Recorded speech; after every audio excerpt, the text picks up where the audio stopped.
What's up? Welcome back to Part-Time Tennis. I am Joe. Today we have a match between two self-rated, so the NTRP self-rating system. One guy, Mike, self-rated at 3.5, and I self-rated at a 4.0. So we're kind of starting to get into tennis here. You know, we're coming up on Christmas season, and I found a new club in the area that we just moved to. So I've done some drop-in practices, some of their team tennis practices. And Mike and I decided we wanted to hit, so we rented the courts for an hour and a half, indoor courts. On this match, we only had time to play the 2 sets, and one of the things you're going to see is the active stats that I put into the videos. So if there's unforced error, forced error, aces, double faults, all that good stuff. So sometimes it's tough to tell a difference between a forced error and an unforced error. There's probably explicit rules on it.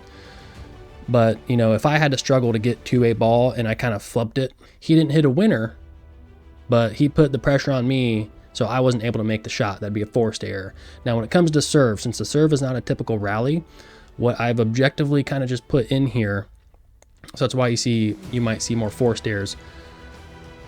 On a first serve, if they don't get the return in on a first serve, I'm calling that a forced error because the first serve is typically harder, more aggressive serve. If it's a second serve and they don't get the ball in, we're going to call that an unforced error. So I think that's kind of just the best way to objectively say on serve, forced error versus an unforced error as far as your ability to return that ball. So this is the first tennis match I'm able to put up on YouTube with consent. And I got my camera equipment out, got it all set up on the tripod. I don't have a hook to hang it on yet. I forgot to add the audio. I forgot to turn on the audio. So you're going to see me in a small little pane commentating the whole thing with some background music because nobody just wants to watch tennis with no sound. So at least I'm going to apply some sound to this. So I hope you enjoy.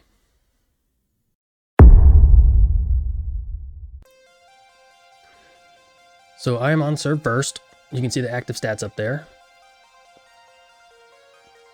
And I have been working on my serve. It's still not pretty. It's better than it was. It's still not pretty.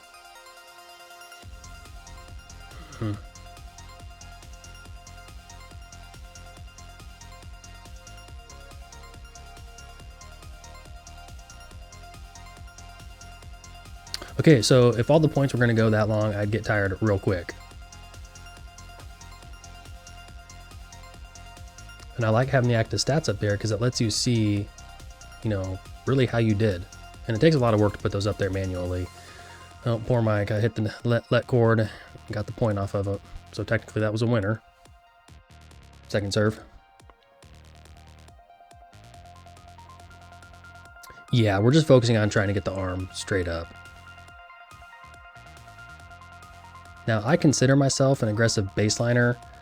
I don't like to come in. I can come in, unforced error there. I can come in, I just don't like to. And Mike was the perfect answer to my aggressive baselining style, which is a counter pusher. And no, that's not a derogatory tennis term. It's just his style. He plays a bit more defensively, and I play a bit more aggressively. So, you know, he's kind of probably hoping I make more errors, and I'm hoping I can hit more winners. And I set up a lot of good points going into this match, and I just, you know, you'll see me miss a lot of shots. You know, we're practicing. This winter's going to be for conditioning.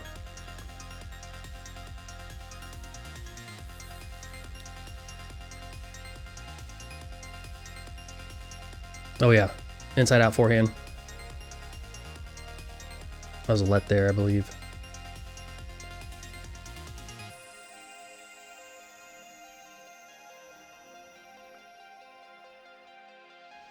And I felt pretty good in this first set. I seemed to be playing off my back foot a lot more than I really wanted to.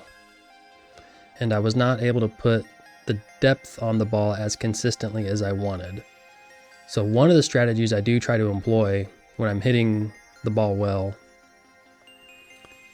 is varying that distance between deep in the court and short, trying to get them to work not only left or right, but forwards and backwards.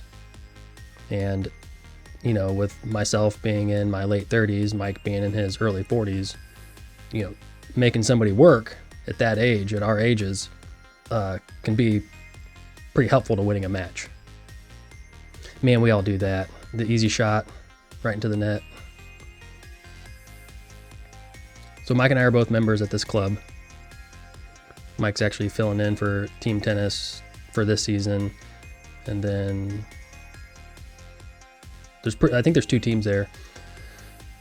And then I'll be starting, I think, January 20th for the new team tennis season.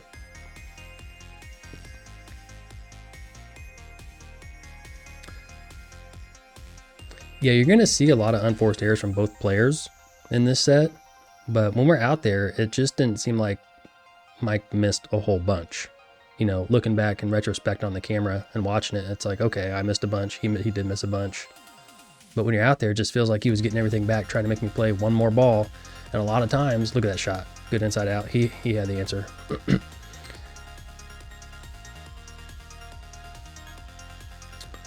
But he'll try to make me hit one more ball, and sometimes that's all you need to get the point. I need to jump a little bit better on those serves. Well, I need to do a lot of things better on my serve, but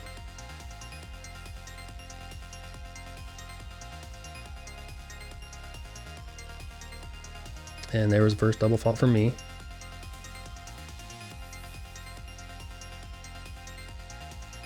See, just another silly unforced error.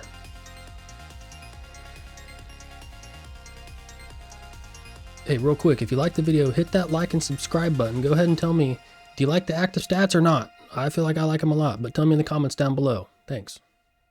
Well, Mike had one too. This set, I felt like I actually served quite well, and when I say I served quite well, meaning I double faulted less than I typically do. Been trying to fix this serve since the summer. I'm probably going to go in and get some lessons and see if they can kind of analyze it a little bit better than myself. And I know what I'm doing wrong. It's just so hard to mentally break it.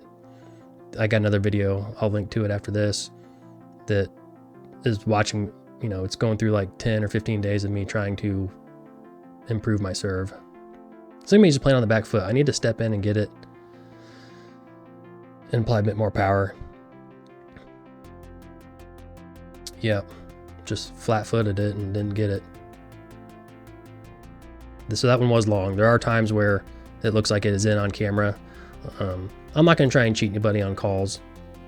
I have to feel pretty confident that it was out, or see that confidently it was out if I'm going to call it out.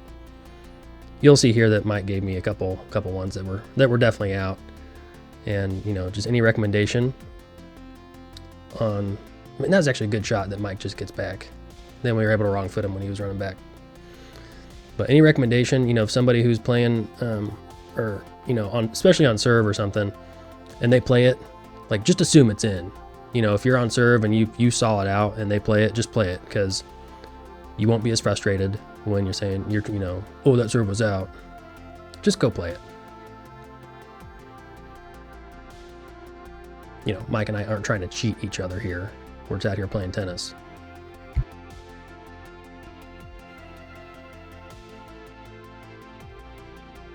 Where are we at? 3-1?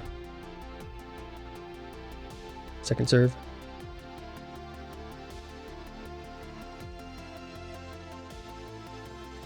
That one was a little bit deep. All right, 15 love.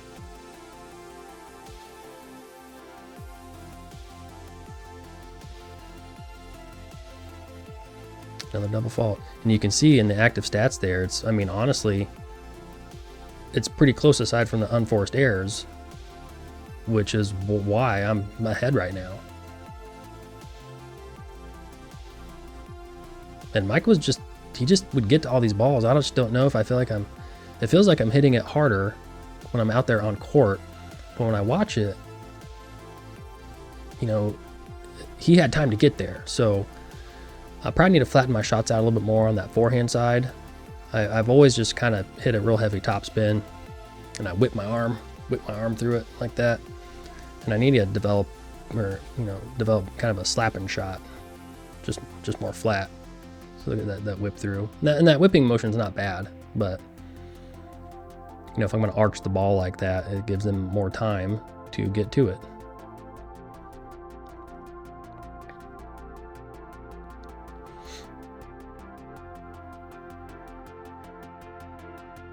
Oh yeah, and I apologize. I didn't edit this part for some reason, so you had to watch us get the ball.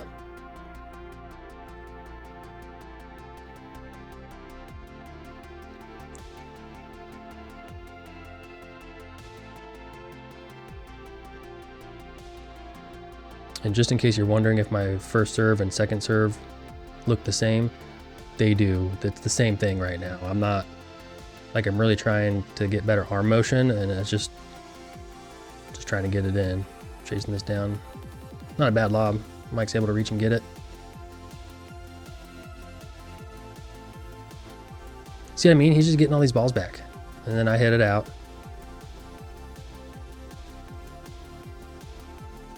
I did not slice nearly as much as I think I typically do when I'm playing tennis.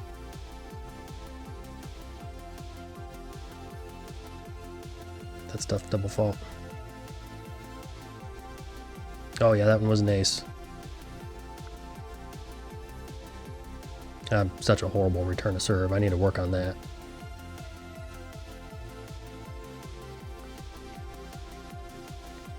Nice down the line forehand. Yes, I am a lefty. There's an intro video to this channel you can go watch. So I am, in the next year or so, gonna try aggressively to get to 5-0. One thing I've noticed is I'll watch some, amateur tennis videos, and it'll say like, hey, these guys are 5-0. And you'll watch them play, and I'm like, man, could I hang at that level?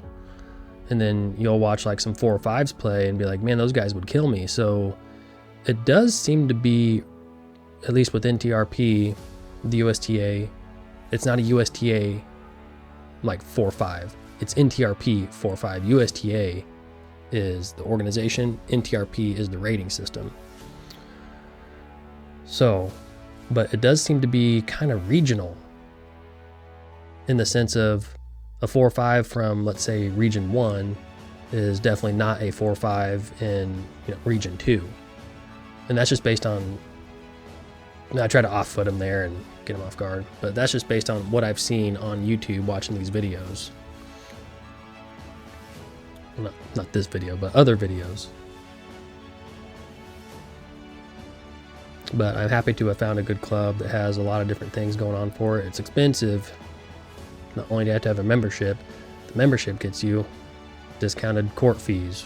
Not much discounted. And ability, everything's basically just discounted a few bucks. You still got to pay for everything else. But I think you do have to be a member to play on their team tennis teams.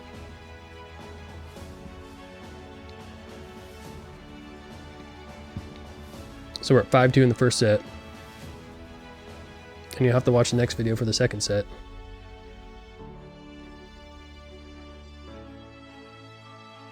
See, I should have put that away. Now I'm on the hustle because Mike's able to get it back.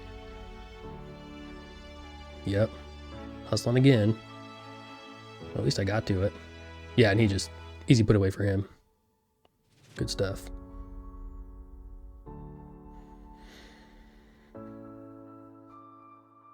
See, both those are already over 10 unforced errors in this set apiece.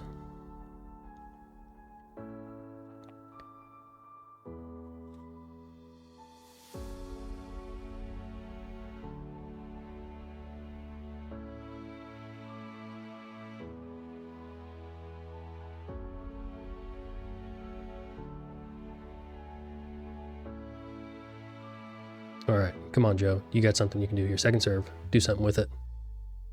Man, he didn't really do anything with it. Went after back foot again.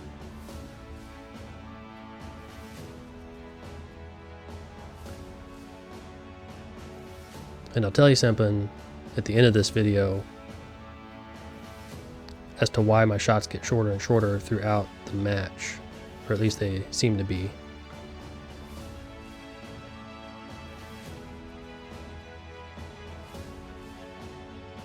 And I think that ball was going to go out, and he scooped it up out the ground, and I just didn't do enough of that volley. So as ugly as that put away was, it's still a winner. It's that point. Here we go. Looking at a second serve. And then whatever shot that was, Joe, come on. Get on your front foot.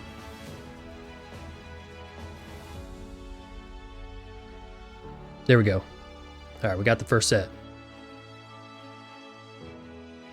So this was a fun match, and this is only one set. The next set's coming up, so subscribe to the channel, hit that notification bell, and never miss an upload from Part-Time Tennis. So I know I told you that I was going to tell you about how why my ball will start going shorter. I'm actually not going to tell you that in this video because you got to watch the next video to really see what I mean. You're going to see a few more mistakes show up, and that's the only hints I'm going to give you. But wait for that next release. We only got 2 sets done, so we still got to get the 3rd set, but watch it.